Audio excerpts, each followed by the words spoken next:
Ya, saya Andika Kurniawan, umur saya 33 tahun. Bisnis saya saat ini adalah pabrik akrilik dengan nama Everest Project. Mengapa saya mulai bisnis ini? Karena sempat dapat tantangan dari produsen saya yang dulu. Jadi saya berawal dari reseller yang mana produk-produk saya itu lama diproses oleh produsen saya dulu. Kamu kalau nggak mau dengan sistem saya, mending bikin bisnis sendiri aja gitu. Nah itu karena saya orangnya suka tantangan, ya udah akhirnya saya bikin sendiri bisnis. Awal beli mesin laser ya, dengan modal dari bisnis saya yang sebelumnya. Kalau saya terbiasa dalam membuat bisnis itu merapikan laporan keuangan dengan membuat laba ditahan itu untuk terbagi di beberapa pos, salah satunya pos investasi. Nah, investasi tersebut di bisnis saya itu hanya saya larikan di dua hal, yaitu di saya beli tanah, aset ya, tanah atau rumah untuk kantor, dan bisnis baru.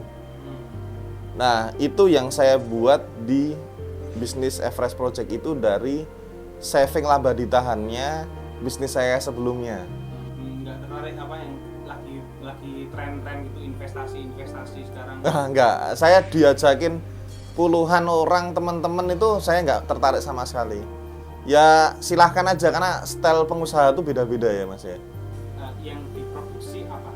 Jadi kita bikin semacam wadah dari akrilik itu mas. Jadi kita bikin kerajinan wadah dari akrilik, box ya bentuknya. Itu untuk naruh produk-produk K-pop ada, jadi produk fandom K-pop itu ada, tapi core-nya sih di situ.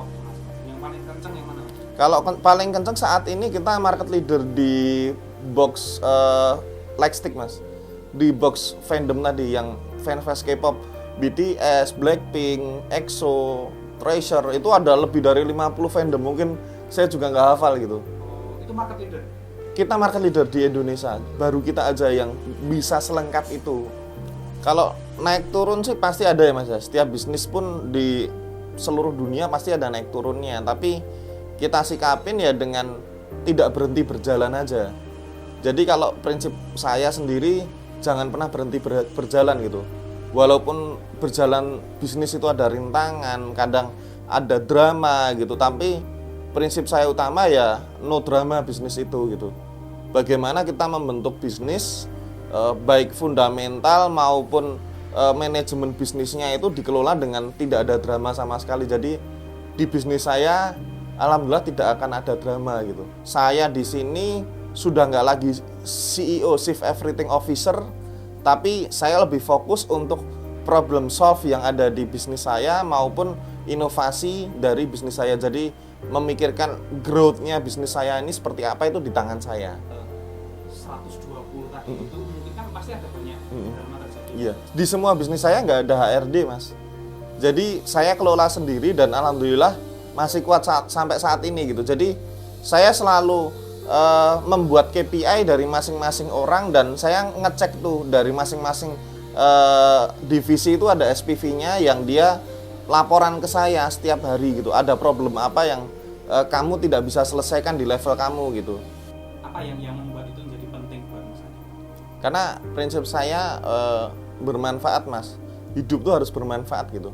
Nah saat ini sendiri saya alhamdulillah bermanfaat untuk hampir ratusan orang ya. Nah itu yang sebenarnya hakikat hidup tuh seperti itu bagi saya sendiri gitu. Kalau saya lagi down, saya pasti mikir karyawan saya, ngelihat karyawan saya gitu. Ngelihat kebutuhan mereka, cita-cita yang harus diwujudkan itu. Tujuan itu yang membuat saya terus berusaha untuk berbisnis. Mungkin hampir 14 tahun saya berbisnis itu. 6 bisnis yang saya pegang sendiri itu kan 95% lah online shop itu.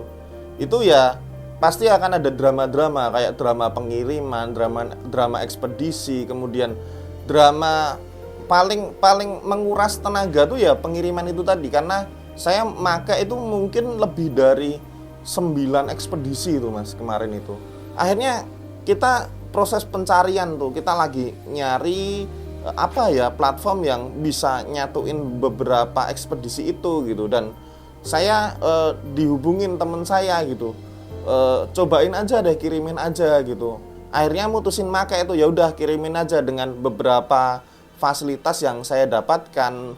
Itu yang membuat saya akhirnya milih kirimin aja, itu platform kirimin aja yang tinggal kalau ada problem ya udah saya chat CS-nya kirimin aja, dan alhamdulillah problem solve.